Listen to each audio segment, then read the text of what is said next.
All right, so I'm here at a customer's home. They wanted the power raking done. Look how kind of sparse the lawn is, and it's really low to the ground. It's not very thick. It would be very easy to tear it up. So you want to keep the power rake shallow.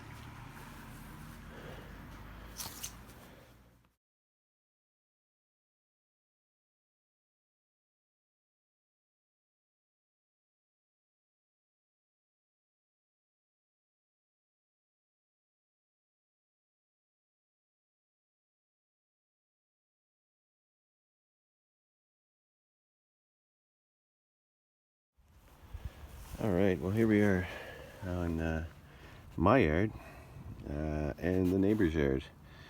So I want to show you guys the dangers of power raking.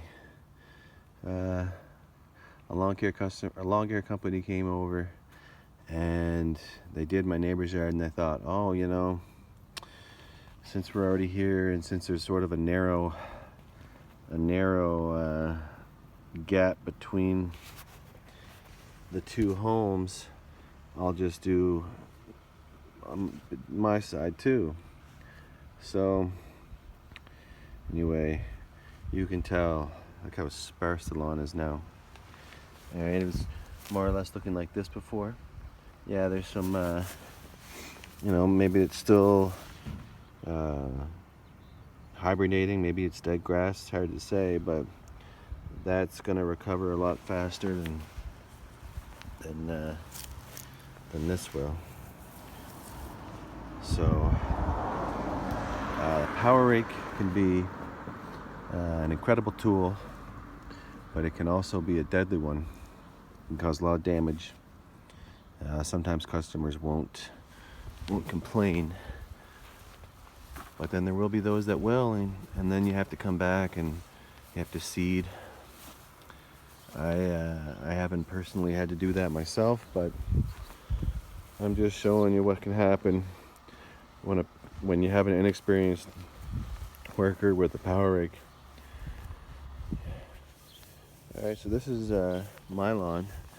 I have power raked mine already.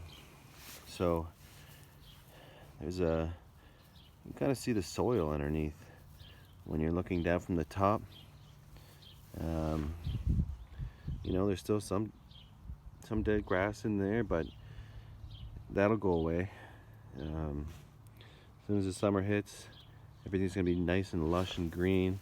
You can tell, like, the soil is getting the sun it needs from just being exposed. So that's more or less what you're shooting for. You want to be able to see the soil through the lawn. Sometimes you just got to kind of part it a little bit and just see how it looks. But that's sort of what you want. So you don't want to go beyond that, because you could do some real damage. So here's my power rake. Here's the settings. All right. So 1 is the highest setting, and 6 is the deepest setting. So 1 is more like a really good rake, you know, and as you go on, number 6 is more like a rototiller. So you want to be careful. I generally stay on the first setting, and then if I have to go over the lawn twice, I will. Sometimes I'll lower it down to 2. Then you start moving into some of these danger zones here, and that's for customers who want to do some reseeding or something like that, and you want to do a real deep clean, and you want to get rid of all the thatch or something like that. Then you'll put it down there, and then they'll have lots of good contact for the soil if they want to, like, reseed. But I would keep it up to 1 or 2 if you guys don't know how to use a power rake, or if that's more or less the preferred setting if you're doing a house. So if you go to a customer's house, you've never used one of these before, keep it on 1, and then kind of observe what's happening with the machine, And if you want to lower it down to a 2 because it's not really doing a good job, then you lower it down to a 2. But you don't want to go overboard. So here's the settings, and if your dethatcher doesn't have a setting like this, there'll be something similar. So so yeah, there it is. I just got this dethatcher this year. It's brand new Husqvarna. I'm happy about it and I'm sad about it, because I was on a customer's lawn, and was in the middle of power raking, and my power rake, the one that I bought used, the clutch cable broke, and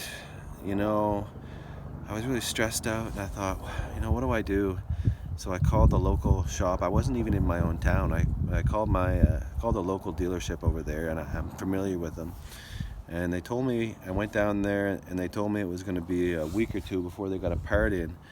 And I just happened to have like 5 or 6 jobs lined up the next day. So I bought this new one there. It was on sale for $16.99. It's a 22-inch.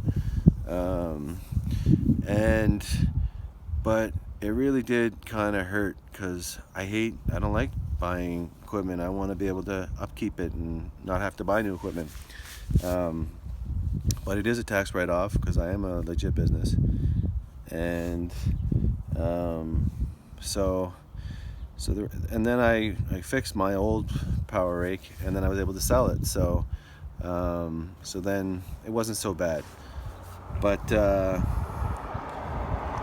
I will say, if you're using a power rake, be careful. Imagine it just doing a really good raking job on the lawn. You're not trying to rototill it or anything like that. Sort of in the wrong hands, it can do a lot of damage. In the right hands, it can do a lot of good. So anyway, that's my little spiel on power rakes. So just remember, I think I can when it comes to power rakes.